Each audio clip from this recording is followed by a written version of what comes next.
dementia researcher with a blog and a rating. I'm always interested in how people end up in dementia research, and I find it's a question that comes up a lot when networking with others in the field. So for what it's worth, I'm sharing the route I took, which I would say is a fairly conventional route, while also recognising how lucky I was to have such a clear picture of what I wanted to do. Like most people, I'd met people with dementia at various points in my life. However, I was rarely made explicitly aware of this, and people were often referred to using stigma-ridden language that I'd rather not repeat. Throughout school, I had a strong interest in human biology, and assumed that the only real career path for this would be medicine. When it came to A-levels, aged 16 to 18, I began studying psychology alongside biology and chemistry, and it was here that I realised an alternative career pathway. Studying psychology really was life-changing, as dramatic as that sounds, because it felt like everything just made sense. Learning was fun and exciting, and I couldn't imagine ever wanting to study anything else.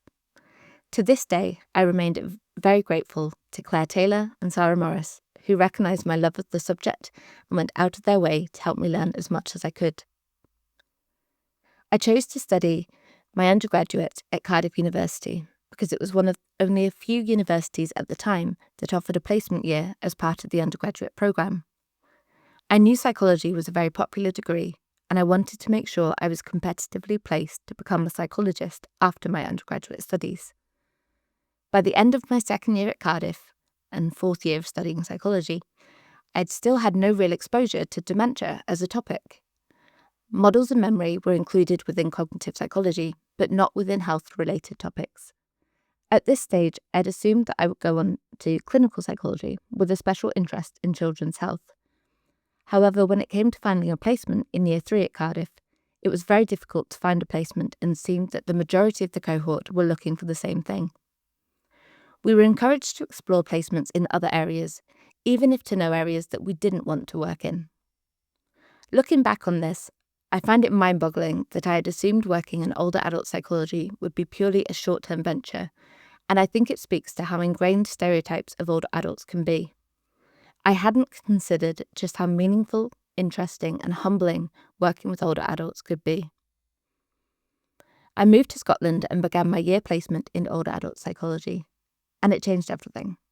I realised just how short-sighted I had been and just how much there was to learn about older adult psychology. I got to meet so many interesting people, learn a range of neuropsychological tests, and see how my interest in human biology and psychological health could come together in practice. I vividly remember walking along a street in Edinburgh, talking to a close friend on the phone and telling her how I was all in. The area I'd assumed I would rule out turned out to be the very area I wanted to prioritise in all my future plans. When I returned to Cardiff, I picked modules that would support working with older adults, including a module on semantic dementia. Our course often felt steered towards clinical psychology as the gold standard for being a psychologist, but my experience working within older adult clinical psychology also showed me a lot of the challenges in practice and how much more research was needed to build the evidence base and ultimately promote meaningful change and improvement. The consultant psychologist I worked with on placement, Dr. Sandy McAfee, shared this drive to improve practice through research, and it was Sandy who sent me the advert for the PhD I would go on to do.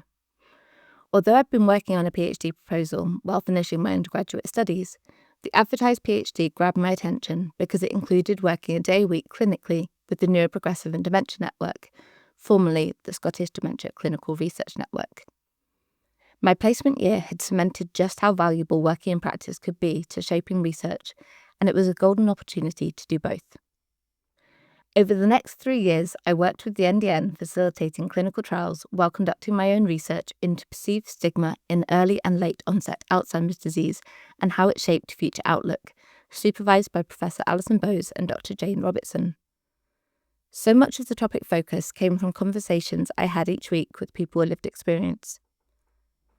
I've had the privilege of working with the Neuroprogressive and Dementia Network for over 10 years, and in that time I've been surrounded by people with such a passion for research. As a team, we share the ethos that people should have choice and opportunity.